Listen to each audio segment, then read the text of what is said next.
Hey everyone, Peter Zeihan coming to you from my second most favorite Florida city, Fort Lauderdale, where unfortunately I have no free time because the world is exploding. And the particular explosion that I want to talk about today, which is July 8, is the assassination of former Japanese Prime Minister Abe Shinzo.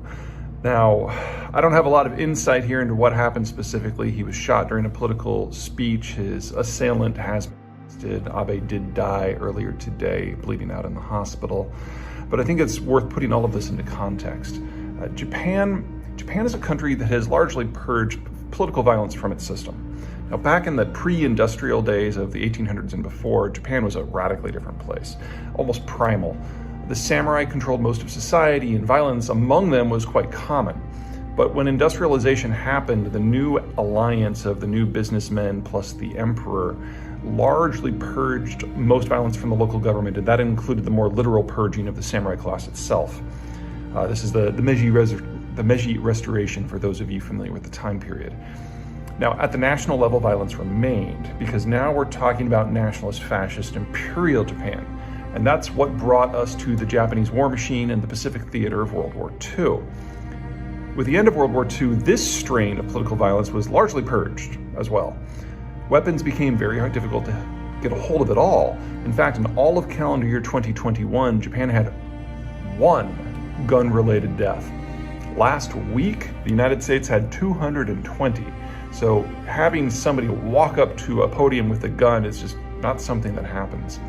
So that's the backdrop of the current moment. I want to focus on two things for today. First of all, for those of you who are more conspiracy-minded, let's get you noodling over something tangentially pointing in the right direction. So Japan's ruling Liberal Democratic Party, of which Abe is a member and served as prime minister for, is not a normal center-right party in the way that we think of maybe the Republicans or the French nationalists or something like that. It's linked to the survivors and the successors of imperial Japan. Their roots are firmly fascist, and you don't have to go back, wow, this hair is out of control. You don't have to go back too far to find some sketchy stuff going on in interior Japanese politics. Specifically to the Abe family, they're certainly not violence-free. It may have fallen from conventional memory, but Abe's maternal grandfather, also with the LDP, was also the target of an assassination back in the 1960s. So, those of you who like to make conspiracies, why don't you run with that? Second, some broader cultural context.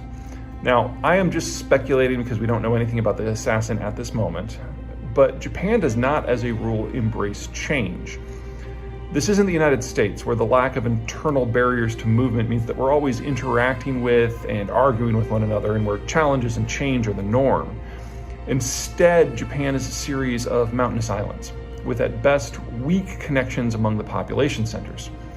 Governing Japan traditionally requires the establishment of a very delicate balance among its various regions.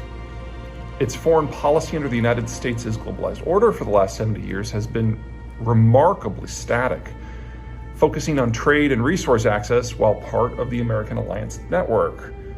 These dual balances have served the Japanese very well, and they're actually reminiscent of many of Japan's previous cultural periods.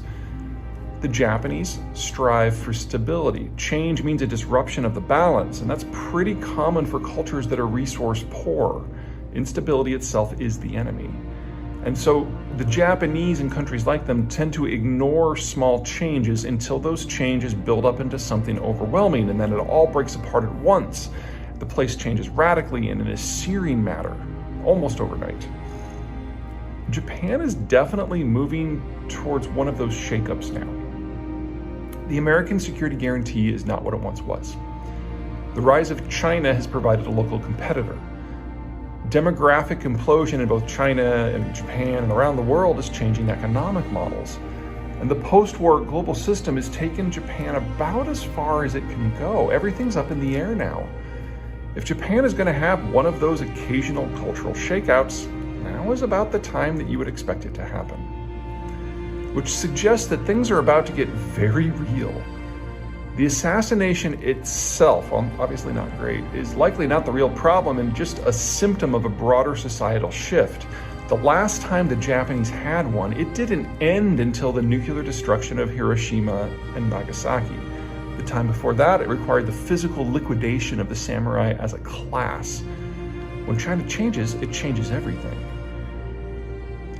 It does it wholesale, it does it violently, and it remakes its region. And this time, Japan is already the second strongest naval power with the world's third largest economy. So the implications of this sort of shift are going to be massive. Now, there's an entire chapter in Disunited Nations dedicated to the rise, fall, and now re-rise of the Japanese system in the post-globalization era. So if you're looking for more, that's probably the best way for you to get started.